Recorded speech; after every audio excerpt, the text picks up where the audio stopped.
দর্শক বন্ধু, আপনারা দেখতে পাচ্ছেন এটা একটা সাগর নদী। এই নদীটা দেখার চেষ্টা করব, আপনারা অপেক্ষা করেন। এই দেখছেন নদী, এখানে এক মাঝি বলা যায়, এরা সারা জীবন মাছে বিক্রি করে। আমি তার সাথে কথা বলার চেষ্টা করতেছি। এখানে কি আপনি সারা জীবন মাছ মারেন? হ্যাঁ। আজকে কি মাছ পাইছেন? না, কেন এই নদীতে কি পানি নাই এখন? পানি নাই।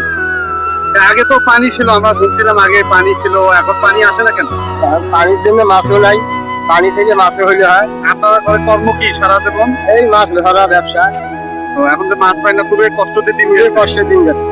তাই আপনি দেখলেন যে এই মাঝি ভাইয়ের কথা শুনলেন, এরা সারা জীবন এই যে দেখতেছেন এই লোকেরা নদী, মাছ এখনো হইতে নাই। এখনো এই খালটা দেখা যাচ্ছে কোনো মাছই পাইনি, একটা মাছও পাইনি এই নদীতে। যেন যত সরকার সরকার যেন এই নদীটা যদি বাঁচার জন্য করে দেয়, তাহলে জনগণ, গরিব মানুষ সবারই উপকার হবে, এই প্রত্যাশায়। মিঠাপুকুর, রংপুর। খোদা হাফেজ।